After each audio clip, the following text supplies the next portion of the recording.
தமிழ்நாடு பாஜகவில் என்ன பிரச்சனை? மாநில தலைவர் அண்ணாமலைக்கு எதிராக உள்ளுக்குள்ளே பாலிடிக்ஸ் பண்ணிட்டு இருக்காங்களா? தமிழிசை சவுந்தரராஜன் அண்ணாமலைக்கு எதிரான அந்த பாலிடிக்ஸுக்கு தலைமை தாங்கிட்டு இருக்காரா? இதனால தான் தமிழிசை சவுந்தரராஜனை அமித்ஷா கண்டிச்சாரா?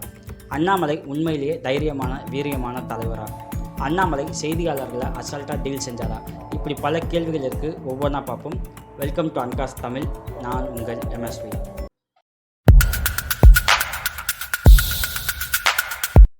சில ஆண்டுகளுக்கு முன்பு, அது எப்போ அப்படின்னா, அண்ணாமலை அரசியல் களத்தில் இல்லாத டைம் அது. அப்போ அவர் கர்நாடகாவில் ஐபிஎஸ்ஸாக ஒர்க் பண்ணிட்டு இருந்த காலம். அப்போ நடக்கிற செய்தியாளர்கள் சந்திப்பில் யூடியூப் செய்தியாளர்கள் பலர் கலந்து கொண்டாங்க. அனைத்து கட்சி அரசியல்வாதிகள்கிட்டையும் பல கேள்விகள் அப்போ வைக்கப்பட்டது. குறிப்பாக யூடியூப் செய்தியாளர்கள் கொஞ்சம் கடுமையான கேள்விகளை முன் வச்சாங்க. மற்ற கட்சி அரசியல் தலைவர்கள் ஒன்று அதுக்கு பதில் சொல்லியிருப்பாங்க, இல்லை அமைதியாக கடந்து போயிருப்பாங்க. ஆனால் பாஜகவில் இருக்க சிலர் மட்டும் யூடியூப் செய்தியாளர்கள் இங்கே வரவே கூடாது அப்படிங்கிற பிரச்சனையை எழுப்பி இன்றைக்கி செய்தியாளர்கள் சந்திப்பில் யூடியூப் செய்தியாளர்கள் பெருசாக இல்லை. இந்த டைமிங்கில் தான் அண்ணாமலையை மிக தைரியமான தலைவர் அப்படிங்கிற அடிப்படையில் அவரை கொண்டு வந்து தமிழ்நாடு பாஜகவோட மாநில தலைவராக நியமித்தாங்க. ஒரு தலைவர் உண்மையிலேயே தைரியமான ஆள் அப்படின்னா ஃபஸ்ட்டு அவங்க செய்தியாளர்களோட ப்ரெஸ் மீட்டை அட்டென்ட் பண்ணணும். செய்தியாளர்கள் கேள்விக்கு பொறுமையாக பதில் சொல்லணும். ஒருவேளை அந்த கேள்விகள் சரியாக இல்லை அப்படின்னா அந்த கேள்விகளை ரிஜெக்ட் பண்ணுற உரிமையும் அந்த தலைவருக்கு இருக்குது. பதில் சொல்லாமல் நிராகரித்து போகிற உரிமை அந்த தலைவருக்கு இருக்குது. ஆனால் இதெல்லாம் அண்ணாமலை செஞ்சாரா அப்படின்னு பார்த்தோம் அப்படின்னா என்னை பொறுத்த வரைக்கும் இல்லை. அது எப்படின்னு இந்த வீடியோவை ஃபுல்லாக பார்க்கும்போது உங்களுக்கே புரியும். அண்ணாமலை மாநில தலைவராக நியமிக்கப்பட்டதுக்கப்புறம் அவரோட முதல் ப்ரெஸ் மீட்டு செய்தியாளர் சந்திப்பை நீங்கள் கவனித்து பார்த்துருந்தீங்க அப்படின்னா அதில் அவர்கிட்ட ஒரு தடுமாற்றம் இருக்கும். அதை நம்ம குறை சொல்ல முடியாது. ஒரு அரசியல் தலைவராக அவரோட ஃபஸ்ட்டு ப்ரெஸ் மீட், அதில் அவர் தடுமாற்றம் வர்றது ரொம்ப இயல்பானது. அதான் நம்ம குறை சொல்லவே இல்லை. அதன் பிறகு செய்தியாளர்கள் சந்திப்பை அவர் முறையாக கையாண்டாரா, இல்லை செய்தியாளர்கள்ட்ட இருந்து வர கேள்விகளை எதிர்கொள்ள முடியாமல் எஸ்கேப் ஆனாரா அப்படிங்கிற விஷயத்தையும் நம்ம பார்க்கணும். அண்ணாமலை அரசியல் காலத்துக்கு வந்த டைம் அது. அப்போது யூடியூப் செய்தியாளர்கள் ப்ரெஸ் மீட்டில் கலந்துக்கிறத ஸ்டாப் பண்ணிட்டாங்க. மெயின் ஸ்ட்ரீம் மீடியா செய்தியாளர்கள் மட்டும்தான் கலந்துக்கிட்டாங்க. அவங்க அண்ணாமலை உட்பட அனைத்து அரசியல் கட்சி தலைவர்களுக்கும் கேள்விகளை முன் வச்சாங்க. நிறைய பேர் அதுக்கு பதில் சொன்னாங்க, நிறைய பேர் அதை நிராகரித்து போனாங்க. ஆனால் அண்ணாமலை அதை எப்படி எதிர்கொண்டார் அப்படிங்கிறத நம்ம பார்க்கணும். மற்ற கட்சிகளை விடுங்க, பாஜகவில் என்ன பண்ணாங்க அப்படின்னா, ஒரு கடுமையான கேள்விகள் முன்வைக்கும் போது உடனே அந்த நிறுவனத்தோட எடிட்டர் அல்லது தலைவருக்கு ஃபோன் பண்ணி உங்கள் ரிப்போர்ட் இப்படியெல்லாம் கேட்குறாங்க எடுக்கிறாங்கன்னு ஒரு கம்ப்ளைண்ட் பண்ணி அதில் சில ரிப்போர்ட்டர்ஸ்க்கு வேலை போனதாகவும் செய்திகள் வந்திருக்கு. இப்படி செய்யும்போது என்ன ஆகும் அப்படின்னா, அண்ணாமலை விடுங்க, எந்த அரசியல் கட்சி தலைவர்களுக்கும் ஒரு கடுமையான கேள்விகளை முன்வைக்க செய்தியாளர்கள் முன் வர மாட்டாங்க. ஸோ அதைத்தான் இங்கே வெற்றிகரமாக அண்ணாமலை செயல்படுத்தியிருக்காரு. ஸோ அதையும் தாண்டி சில கேள்விகள் வரும்போது அவர் என்ன பண்ணார் அப்படின்னா, அதுக்கு பதில் சொல்லாமல் திமுக கிட்ட அதை கேட்டிங்களா, திமுக கிட்ட இதை கேட்டிங்களா, திமுக கிட்ட அதை கேட்டிங்களா, இப்படியே திருப்பினார். அப்போ அதிமுக கூட கூட்டணியில் இருந்தாங்க. கொஞ்சம் பிரச்சனையானதுக்கப்புறம் திராவிட கட்சிகள்கிட்ட கேட்டிங்களா, திராவிட கட்சிகள்கிட்ட இதை கேட்டிங்களான்ட்டு இப்படி பேசி டைவர்ட் பண்ணார். அவர் என்ன பண்ணியிருக்கணும், நம்ம கேட்குற கேள்விகளுக்கு பதில் சொல்லணும், இல்லை நிராகரிச்சுட்டு போகணும். அதை விட்டுட்டு மற்ற கட்சிகளை கை காட்டிகிட்டு இருக்கிறது எந்த வகையில் கரெக்ட்? தாராளமாக மற்ற கட்சிகளோட குறைகளை சொல்லலாம், அது தனி செக்மெண்ட்டாக இருக்கணும். ஒரு ஆளும் தேசிய கட்சியோட ரெப்ரசன்டேட்டிவ் அப்படிங்கிற முறையில் உங்கள்கிட்ட சில கேள்விகள் கேட்டோம் அப்படின்னா அதுக்கு நீங்கள் பதில் சொல்லணும். அந்த பொறுப்பு உங்களுக்கு இருக்குது. ஆனால் இதுவரைக்கும் நீங்கள் பதில் சொன்னதே கிடையாது. அதிலிருந்து நீங்கள் எஸ்கேப் ஆக நீங்கள் கையாண்ட முறை தான் மற்ற கட்சிகளை குறை சொல்லிக்கிட்டு இருக்குது ப்ரெஸ் மீட்டில். இதெல்லாம் தைரியமான அணுகுமுறை அப்படிங்கிற கணக்கில் எடுத்துக்க முடியாது. இதை நம்ம கொஞ்சம் கவனமாக கேட்டோம் அப்படின்னா செய்தியாளர்களை குரங்குன்னு சொல்லி திட்டிட்டு போயிடுவார்.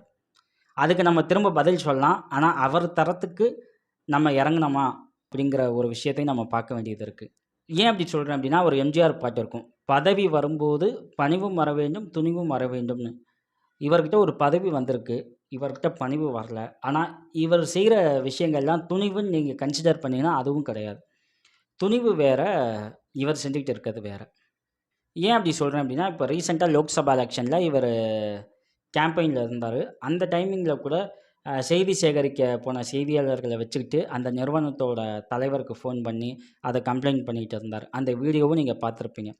இதெல்லாம் எப்படி இருக்குது அப்படின்னா, அவர் செய்தியாளர்கள் சந்திப்பே அவாய்ட் பண்ணிட்டு இருக்காரு. செய்தியாளர்களை எதிர்கொள்ள ரொம்ப அச்சப்பட்டுக்கிட்டு இருக்காரு அப்படிங்கிறது தான் என்னால கணிக்க முடியுது. ஸோ, இவர் ஒரு மாஸ் லீடர், இவர் வந்து ஒரு ஸ்ட்ராட்டஜிஸ்ட் அப்படிங்கிற அடிப்படையில இவர வந்து தமிழ்நாடு மாநில தலைவரா நியமிச்சாங்க. இவர் தலைமையில பாஜக எதிர்கொண்ட லோக்சபா எலக்ஷனோட ரிசல்ட் என்னன்னு உங்க எல்லாருக்குமே தெரியும். அத நம்ம சொல்லணும்னு அவசியம் இல்ல. அந்த கட்சிக்குள்ள இருக்கவங்களே பேச ஆரம்பிச்சுட்டாங்க. அண்ணாமலையால தான் பாஜக இப்படி தோத்துச்சு அப்படின்ட்டு கட்சிக்குள்ள இருக்க எல்லாரும் பேசுறாங்க. ஈவன் முன்னாள் ஆளுநர், தமிழ்நாடு பாஜகவின் முன்னாள் மாநில தலைவர் தமிழிசை சவுந்தரராஜனும் பேசியிருக்காங்க. ஓகேங்களா? ஸோ இது வந்து அண்ணாமலைக்கு எதிரான ஒரு நெருக்கடிய உருவாக்கியிருக்கு தமிழ்நாடு அரசியல் களத்தில. இந்த டைமிங்கில டெல்லியிலேருந்து கோயம்புத்தூர் வந்திருக்காரு. June 11 I think. ஓகேங்களா? அந்த டைமிங்கில செய்தியாளர்கள் அவர்ட்ட கேள்வி கேட்க போனப்போ, அவர் சொன்ன பதில் எப்படி இருக்கு அப்படின்னா, அகைன் அதே தரமில்லாத பதில். பாத்ரூம் போம்போதும், வரும்போதும் பிரஸ் மீட்ட மீட் பண்ண முடியாது. இனிமே பிரஸ் மீட் வந்து தமிழ்நாடு பாஜக அலுவலகத்தில மட்டும் தான் அப்படின்னு சொல்லியிருக்காரு. ஸோ இனிமே அப்படின்னா, இதுவரைக்கும் பாத்ரூம் போனப்பயும், வந்தப்பயும் இவர் பிரஸ் மீட் குடுத்தாரா? ஸோ என்ன மாரியான பேச்சு இது அப்படிங்கிறத அண்ணாமலை தான் திங்க் பண்ணணும், டிசைட் பண்ணணும். அண்ணாமலை மாதிரியான ஆட்கள், ஓகேங்களா? நான் வந்து ஜெயிக்கவே முடியாது அப்படின்லாம் இங்க சொல்லல. அண்ணாமலை தமிழ்நாடோட சிஎம்மா கூட வரலாம். இந்தியாவோட பிஎம்மா கூட வரலாம். ஏன் அமெரிக்க ஜனாதிபதியா கூட வரலாம். ஆனா, அந்த பொசிஷனுக்கு அவர் அன்ஃபிட்டா இருப்பாரு. தகுதி இல்லாத ஒருத்தர் அந்த பதவியில இருக்காரு அப்படிங்கிற பேச்சு இருந்துகிட்டே இருக்கும். தகுதி இருந்தால் மட்டும் தான் ஹையஸ்ட் பொசிஷன் வர முடியும் அப்படின்லாம் கிடையாது. யார் வேணாலும் ஹையஸ்ட் பொசிஷன் வரலாம். ஏன்னா, இங்க இருக்கிற அந்த வேயும், களமும் அந்த மாதிரி. ஸோ, இவர் சிஎம்மா, பிஎம்மா எந்த பொசிஷன்ல வேணாலும் வரலாம். ஏதாச்சும் ஒரு ஸ்டேட்ல ஆளுநரா கூட இவர் வந்து நியமிக்கப்படலாம். அதெல்லாம் நம்ம வந்து மறுக்கல. ஆனால் அந்த பொசிஷனுக்கு இவர் அன்ஃபிட்டா இருப்பாரு அப்படிங்கிற பேச்சு இப்பயும் இருக்கும், எப்பயும் இருக்கும். அவர் தன்னோட இயல்ப மாத்திக்காத வரைக்கும். சரி, இப்ப ஏன் இத நம்ம பேசுறோம் அப்படின்னா, அண்ணாமலை அந்த ஏர்போர்ட்ல சொல்லிட்டு போன விஷயம், இனிமே வந்து பாஜக ஆஃபீஸ்ல மட்டும் தான் பிரஸ் மீட் அப்படின்னு அண்ணாமலை சொன்னது ஒரு ட்விஸ்ட். ஏன் அப்படின்னா, இனி இதன் மூலியமா ஒரு பிரஸ் மீட்ட லிமிட் பண்ணலாம், இல்ல அவாய்ட் பண்ணலாம். ஒருவேளை செய்தியாளர்கள சந்திச்சா, தமிழிசை சவுந்தரராஜனுக்கு பதில் சொல்லணும். பாஜகல இருக்க மத்த லீடர்ஸ்க்கு பதில் சொல்லணும். கல்யாணராமன் உள்ளிட்ட மத்த லீடர்ஸ்க்கு அவர் பதில் சொல்லணும்.